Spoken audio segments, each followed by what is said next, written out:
E jamana jumɛn ye bubu ko jɔra ka sɔrɔ kalan sabatilen tɛ e bɛ ban k'e bɛ ban mun na k'i tɛ ministre k'i tɛ an ka enseignants sara i bɛ ban mun na e bɛ ban mun na kalan ka kɛ denmisɛnninw kunna aw ma kalan de ya n ko aw kalanna de aw bɛ tubabuya jalanba minnu ni labɛnniba minnu ni fɛ k'aw yɛrɛ kɛ i b'a fɔ ko ayi k'aw ka fisa ni mɔgɔw ye de n ko kalan de y'a se aw ma kalan de m'a se aw ma wa n ko aw kalanna de aw bɛ kalan aw bɛ ban ka to mɔgɔ tɔw kalan ko parce que ko n'aw kalanna aw denw b'anw mara aw denw bɛ kalan k'anw mara aw denw b'anw mara dɛ mɛ a tɛ diya dɛ wala aw denw bɛna anw mara mɛ a bɛ kɛ c'est à dire tasuma anw b'o de sigi aw denw tɛgɛ kɔnɔ a bɛ kɛ ten de a bɛ kɛ ten de aw denw bɛna yɔrɔ o yɔrɔ k'u b'anw denw mara o b'a sɔrɔ anw ye tasuma de fɛnɛ préparé ka da an denw tɛgɛ kɔnɔ kɛ aw denw bɛna da an b'a ci u ɲɛ kan ni tasuma in a bɛ kɛ ten de nouvelle génération n'aw ko aw t'anw kalan an bɛ jahanama de da aw fɛnɛ tɛgɛ kɔnɔ Buba ye gagné nafa jumɛn ɲa Mali Buba ye gagné mun nafa ɲa à part Maliki mɔgɔ jumɛn bɛ yen e ka ministère kɔnɔ mɔgɔ jumɛn bɛ yen nɔ e ka nin yɔrɔ in na k'o ye baara kɛ à part Maliki a tɛ yen e yɛrɛ ma pa pagati mais ce qui est bizarre aw wulila yan nɔ sisan ka nin miliyari baden in bɔ ko k'o fosi ka bɔ bɛɛ ka budget na ministère la mun na an b'o fosi ka bɔ mɔgɔw ka fɛn na ka minifɛnw sara ka enseignants sara corona nalen sisan nɔ corona nana sisan wari bɔra wo kɔnɔ o bɔra yen k'o kɛlɛ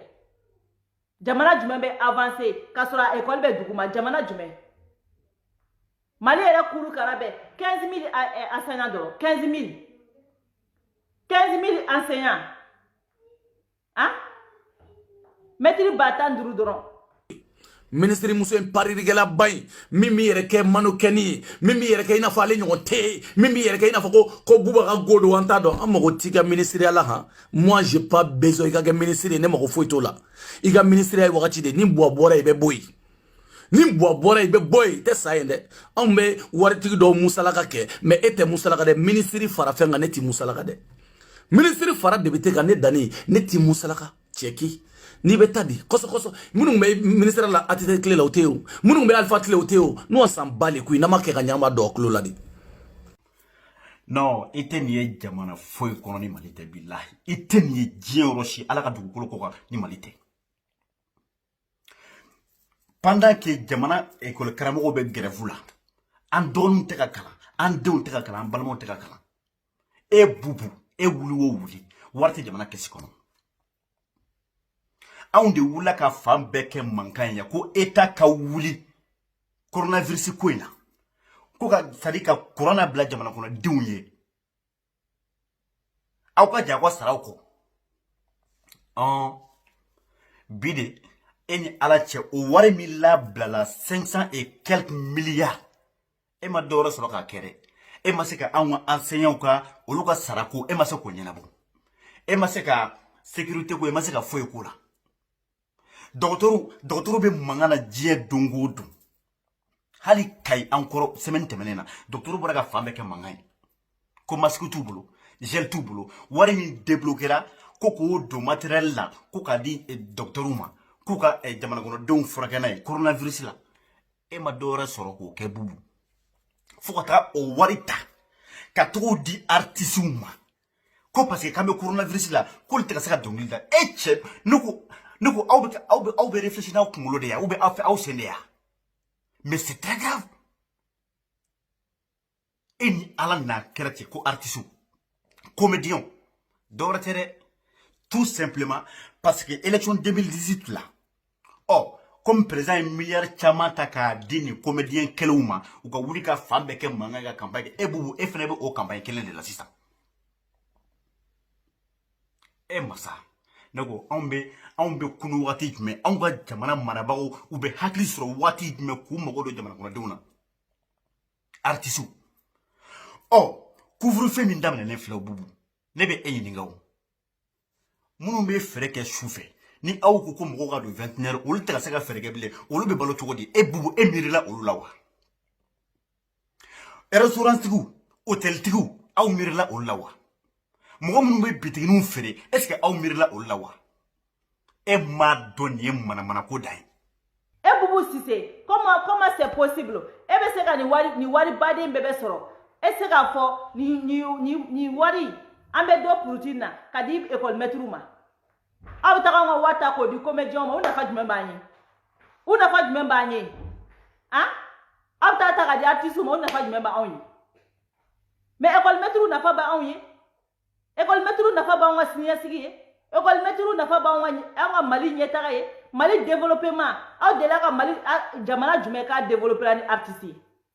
o jamana bɛ développer ni kalan de ye aw delila ka jamana ye ka développer ni artiste ye non artiste tɛ tilen ka taga mɔgɔw ka 200 denmisɛnninw baw ka 200 n'a 20 minɛ ka taa saliw fa ka t'u sigi a kɔnɔ yen nɔ artiste tɛ tilen ka dɔnkili da u jatigiw la u ti sɔn artiste tɛ tilen ka wari ɲini sira sugu bɛɛ fɛ u ti sɔn mais maître sɔrɔ cogo jumɛn bɛ maître la n'u ka kalan tɛ ni classe kɔnɔna tɛ han sɔrɔ cogo jumɛn bɛ maître ka wari la n'a ka wɔsi n'a ka kalan tɛ a bɛ taa cours min di denmisɛnninw ma sɔrɔ cogo jumɛn b'a la mais artiste bɛ se ka sɔrɔ artiste bɛ se ka fɛn bɛɛ lajɛlen kɛ hali ni sunkalo tɛ confinement in na ni sunkalo tɛ u tun bɛ ka sumu kɛ u ka fɛn kɔnɔ salon kɔnɔ u tun tɛ ka wari sɔrɔ hali o la artiste moyen 1200 de b'u bolo commerce b'u bolo fɛn bɛɛ lajɛlen b'u bolo an t'a kalama an b'a ɲɛdɔn e bɛ se ka taa cogo di ka wari ta k'o di ka dɔn ta k'o di artiste ma alors que maître dalen don maɲumako la balo t'u bolo fosi t'u bolo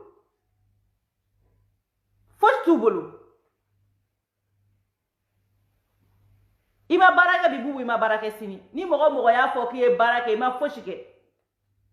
i ma baara kɛ dɛ an b'o f'i ye wa éducation kɛ ni jamana in tɛ taa yɔrɔ si sans l'éducation ni jamana in tɛ taa yɔrɔ si an b'an si kɛ kɛlɛ la ka segin k'an si kɛ kɛlɛ la jamana si tɛ yen nɔ ko jamana min taara ɲɛ ka sɔrɔ ko a école bɛ duguma komi Mali togoya a jamana tɛ yen mun y'a to an ni minnu ye indépendance ta ɲɔgɔn fɛ olu tɛmɛna na n ko kalan de u tɛmɛna k'a da la ko cɛ in de ye malo di cɛ in u ka zongɛ kɔgɔlen ko Boubou Cissé i ma a fulakɛ ni masumalen na zon don dɛ Boubou ma ɲi dɛ mais Boubou n bɛna Boubou nin y'a daminɛlen n bɛna yanni ka taa du ninnu ma Boubou e b'a di artiste ninnu ma artiste aw y'a yira ne la ko barika de t'aw la ko ja aw bɛ art la barika t'aw la kalo kelen même pas kalo fila Mali yɛrɛ ta ma kalo sɔrɔ aw dɛsɛra k'aw yɛrɛ balo don o la aw bɛ kule la aw bɛ jatigiw da la aw dɛsɛra k'aw yɛrɛ balo fo ka taa se ministre ma Allah Mali a tɔgɔ filɛ ka bɔ kɔnɔ Mali yɛrɛ réfugiés dalen filɛ Burkina frontière la amsar de seru ma je pense que wagati dɔ la ka taa dɛmɛ k'u ye Mali gouvernement ye mun kɛ Aïdara ka jamakulu de seru ma ka taa dɛmɛ kɛ Mali gouvernement ye mun kɛ Mali réfugiés dalen filɛ fɛ réfugiés ka fɛngɛ jenina falajɛ aw y'a yira ne la ko barika t'aw la barika kisɛ kelen a t'aw la Boubou ka fisa ni e ka taga ka segin Boubou ka fisa ni e ka taga ka segin depuis ni nana an tun hakilila au moins an bɛɛ y'a fɔ yan ko ka Boubou ka gouvernement soutenir an tun hakilila non baara banna Boubou bɛna ko bɛɛ kɛ sisan mais kabini nana échec dɔrɔn e k'i bolo ɲɛsin i yɛrɛ ka administration ma ou bien i ka ministère dɔ ma c'est à dire ko min y'a ka fonction assumer il y en a pas y compris toi-même je dirais même pas vous et Boubou mun de kɛ Mali kɔnɔ qu'est-ce que tu as fait papa billahi Boubou ka bilan ka fisa n'i ta ye Boubou ka bilan ka fisa n'i ta ye i ma foyi kɛ ni tiɲɛni tɛ o kelen don dɛ i ka ministère kɔnɔ bi n'a bɔra Maliki la ministère de la justice n'a bɔra la e k'i bolo ɲɛsin ka ministère dɔ ma ko min bɛ ka baara kɛ Mali ni ko ye tiɲɛ ni ko bɛ kɛ tiɲɛ kan dɛ wallahi nunu artistes minnu bɛ comédiens minnu wulilen filɛ ko ka taga primature la u tun kan ka taga don ministre de la culture de fɛ yen nɔ et non toi mais tɔgɔ ɲini ani campagne yɛrɛ mandiya e de bɛ wuli en tant franchement premier ministre e bɛ se cogo di k'a penser artistes gansan na katakatani bolaw bɛ yen menuisiers bɛ yen garagistes bɛ yen a ye minnu ka baara tiɲɛ DJs bɛ yen nɔ restaurant tugu be hotel tugu be no olu dun tia anga ñogon bonya mali ko ina sa anga ñogon bonya mali ko ina dora tere ibe barake enseignant be grève mum na de billahi be grève ibi joy dorola au problème de ibu o résolu obligatoirement sinon Burujalu contre Burujali anti toi quoi am se kan shikin na jagoya abe barake di au nana bara de kama au te sarati fu au be bara de ke jagoya fanga enseignant wa école ko fa ka nyana bo de jagoya u ka sara ko ka nyana bo andon sadi an balma nan dina an corona ndoko ko tasi ko ta classe ko ta kalange au ni emaro ko ne kuma shi ko dai emali faso dendo ka fasa faso dendo ewa minije munu nga bara chena dun tous les munu kurambe tigolo dongo do tika seka barake dun masa jabaru ala ka hine malila vraiment imana fenfe fo mo beka fenfe fo boubuma bi je trouve que vraiment boubou ba mérité parce que ya ira ka fo boubou ka dilendo parce que alusam kuma ira ka fo ko kuma ko aka barka dake bubu ye o ba yira wari bora bubu de kun ni wari kuma bo bubu kun barka date ke bubu ye kuma wore ya di primateur lo anga mogoto la bubu de wardi bubu yira ka warte façon na folo de do beka impôt de do yoro mina dogotoro beka kule ko gantu bulu ko masque tu bulu ko gel tu bulu mais war ko no bise kata di nunu mo artiste ma ko kata duma mais awira kan yoro yere imagine ko lo la docteur bora ka kule encore ya quoi liminanté au lieu que ni quant à moi personnellement demeure manga di malin défaut ima il artiste il faut yo akanga damne docteur de la folo docteur munumbe ali village ko nawla gere bude munumbe kare kono kulu becce ka bo kare kono kulu sauver folo kele munum na buli ka bu sigero la kulu sauver kulu la dun kulu bere mais lu na manka ko fo togotigu de na kaka faso be jokanga nin kanga chugudi mali be se ka avancer chugudi ni ngona mbalmaw amben komi amtan jami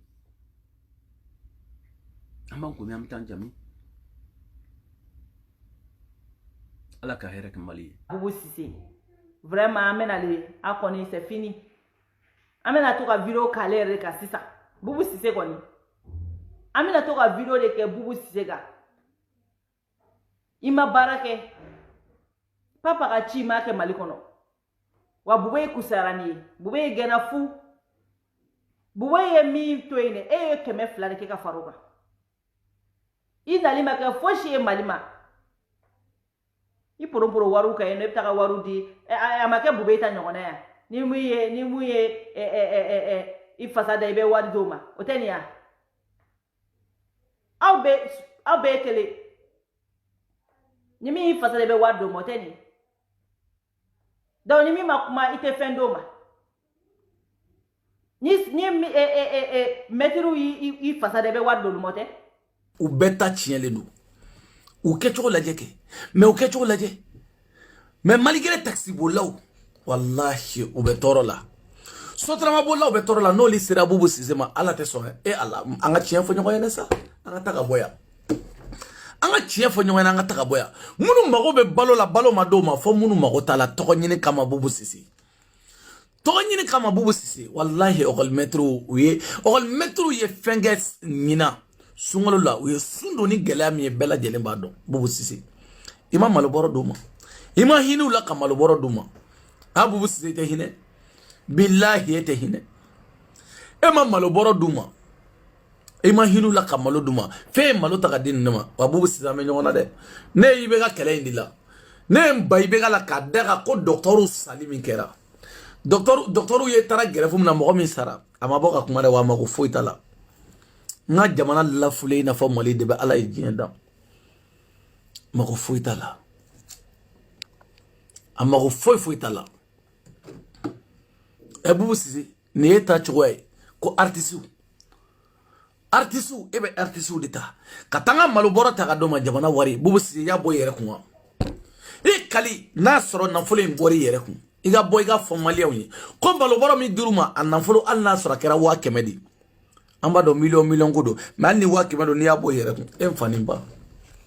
jamana ka contrôle tala contrôle te abeta be di do ma do na kaka do na manga wa ala ay dara kuma do be wakati be angli be jigi kuma ina ko foi ka gluki bo ni ma gluki bo itita soro artusu e gluki bo koma e gluki bo ibi lafiya la kala bi parce que on ne be ka nyatu ko an ne be ki to no e be lafiya fen fela bi wallahi on ne be ka ma kuma kan nan wuli kama wani ya dabale le de ni ma problème ni enseignant ko problème ça ni ma solution ni enseignant ko problème na ni e ma solution ni enseignant ko problème na an be bruyel da eka che fatto la fête la fia parce que antini to quoi trop c'est trop vraiment trop c'est trop ite ni jamana fola ni malite e masa kanarda ka do menacer te foitere on te se kele la mais anta yanda bare ni solution ibani ni mani ambe billahi ambe burujali da eka bube tara tugum na iba sui jagweni fi ou bien ika enseignant ka problème ika sadi uka problème de ika solution yina la uka sara uka sengana ni sungolo bayin kono awni ala na kirachi awre ka o mirisa aw yɛrɛ ka o miiri ba i taara million hakɛ min don ni malo ni sukaro la ko k'a di artiste ma enseignant minnu sigilen n'u ka so kɔnɔ je crois que couvre-feu a t'olu concerné quoi ou bien sunkalo a t'olu concerné pourtant e dun ye ko bɛɛ kɛ y'u jɛ u ka saraw la y'u ka c'est-à-dire u bɛ se ka fɛn fɛn sɔrɔ i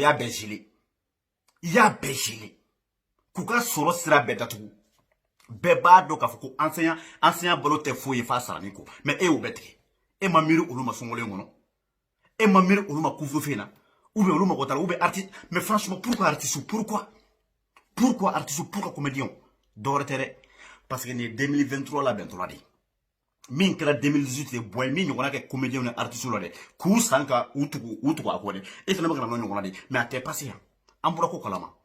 i b'i tilen de i bɛ baara kɛ c'est-à-dire ama dɔwɛrɛ f'i ye dɛ pour le moment dɛ ni étape fɔlɔ de ye quoi enseignant ka ni problème de i bɛ solution de sɔrɔ a la n'i ye solution sɔrɔ a la an bɛ sɔrɔ k'a tɔ continuer sinon bɛɛ bɛ lafiya fɛ e kelen ni an wulilen de ye kama sa an b'i gosi de k'i gosi f'i k'i tilen wasalamu